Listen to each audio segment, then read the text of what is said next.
আসসালামু আলাইকুম। সবাই কেমন আছেন? আশা করি সবাই অনেক ভালো আছেন। নতুন একটা পর্ব নিয়ে হাজির হয়েছি। তো আজকের পর্বে মজার এক নাড়ুর রেসিপি থাকছে। তো কাঁচা পেঁপে দিয়ে আমরা কিভাবে এই নাড়ুটা বানাবো সেই রেসিপিটা দেখাবো। আর এই নাড়ু বানানো খুবই সহজ। আশা করি আপনাদের অনেক বেশি ভালো লাগবে।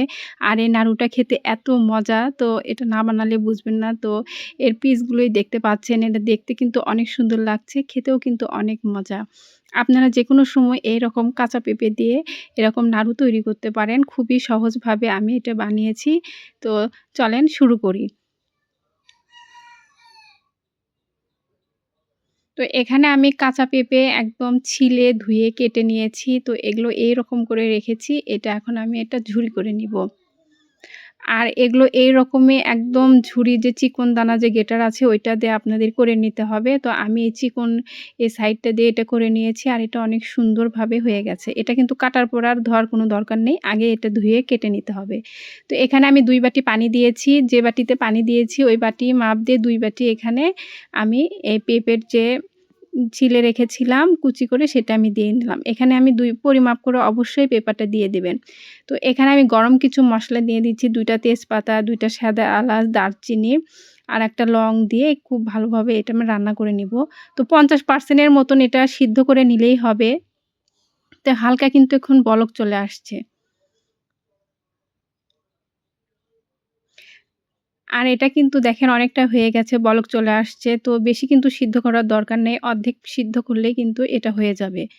এই পানির মধ্যে যখন বলক চলে আসবে, পেঁপেটা একটু নরম লাগবে, তখনই এটা আপনারা নামিয়ে নিবেন। তো এখানে আমি পেঁপেটা নামিয়েছি, এখন ছাঁকনির উপর এটা আমি ঢেলে দিব। দিয়ে পানিটা খুব ভালোভাবে ঝরানোর জন্য রেখে দিব। কিছু সময়ের মধ্যে দেখবেন এই পানিটা একদম ঝরে উপরে শুকনো হয়ে থাকবে। তো সে সেই সময়ে আমরা এখন একটা শিরা তৈরি করব ক্যারামেল চিনির। তো এখানে আমি ফ্রাই প্যানে ১ বাটি ওই মাপ বাটি দিয়ে ১ বাটি আমি চিনি দিয়ে নিলাম। তো চুলার আঁচটা কিন্তু এখন মিডিয়ামে আছে। তো এই চিনিটা কিন্তু একটু নড়াবেন না। যখন দেখবেন যে গলে গেছে তখন এটা আপনারা নাড়িয়ে দিবেন। তার আগে এটা নাড়বেন না। যখন ক্যারামেলের কালার হতে আসবে তখন এভাবে আস্তে, আস্তে নাড়িয়ে দিলে চিনিগুলো গলে যাবে। আর এটা কিন্তু অবশ্যই পরিমাপ করে দিতে হবে। আমি ২ বাটি এখানে যে পেঁপের যে গ্রেপ আছে এটা করে নিয়েছি। আবার ২ বাটি পানির মধ্যে এটা সিদ্ধ করেছি। আর এখানে ১ বাটি আমি চিনি দিয়েছি। আর এই ১ বাটি চিনিটাই আপনার ক্যারামেল করতে হবে। আর এই ক্যারামেলে কিন্তু কখনো পানি ব্যবহার করা যাবে না। পানি ছাড়াই আমি এই ক্যারামেলটা তৈরি করেছি। এইভাবেই কিন্তু তৈরি করতে হবে। তো এই ক্যারামেলের মধ্যে আমি এই পেঁপে যেটা পানি ঝরে রেখেছিলাম সেইটা আমি দিয়ে দিয়েছি। এটা কিন্তু একদমই পানি শুকনা, ঝরে একদম ঝরঝরা অবস্থায় আছে। এরকম করেই করতে হবে। এটা আমি এই চিনির ভিতরে দিয়ে দিলাম। তো এই ক্যারামেলের সাথে খুব ভালোভাবে পেঁপাটা করে দিয়ে রান্না করতে হবে। তো চুলার আঁচটা কিন্তু মিডিয়ামে আছে। তো এ পর্যায়ে একটু আমি লবণ দিয়ে নিচ্ছি। আর এর মধ্যে অবশ্যই একটু এলাচের গুঁড়ো দিবেন। আমি এলাচের গুঁড়োটা এখানে দিয়েছি। আর তাহলে টেস্টটা কিন্তু খুব ভালো আসে। তো এটা আমি একটু সময় ধরে একটু রান্না করে নিব যতক্ষণ এই পেঁপের পানিটা শুকনা হয়ে আসছে আর ক্যালামারের সাথে খুব ভালোভাবে মিশে যাচ্ছে।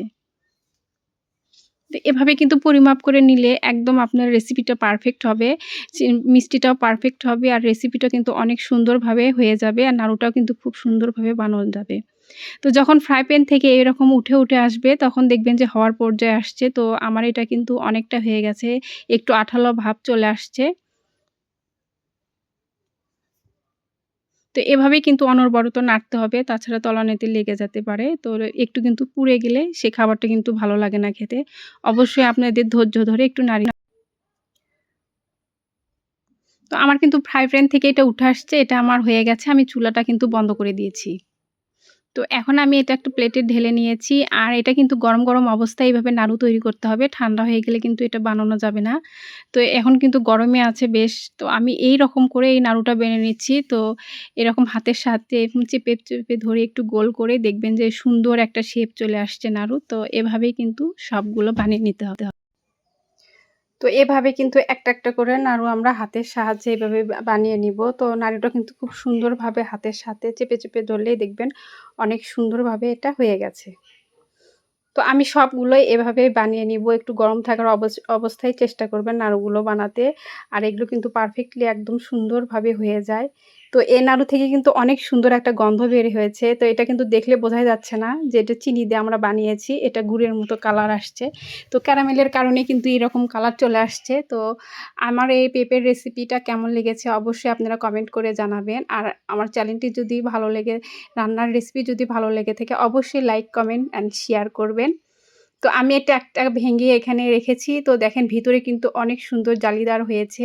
আর এই রেসিপিটা কিন্তু অনেক সুন্দর হয়েছে পেঁপের। তো আশা করি আপনাদের সবার অনেক বেশি ভালো লাগবে। তো এভাবে কিন্তু অবশ্যই আপনারা বাসায় এরকম কাঁচা পেঁপে দিয়ে নাড়ু করে দেখবেন। তো আশা করি আপনাদের অনেক বেশি ভালো লাগবে। তো আমি কিন্তু একটা এভাবে ভাঙিয়ে দেখাচ্ছি। এটা অনেক সুন্দর। তো যখন আরেকটু ঠান্ডা হয়ে যাবে এটা আরেক বেশি জমে যাবে। তো সবাই অনেক বেশি ভালো থাকবেন। এতক্ষণ আমার ভিডিওটি দেখার জন্য ধন্যবাদ।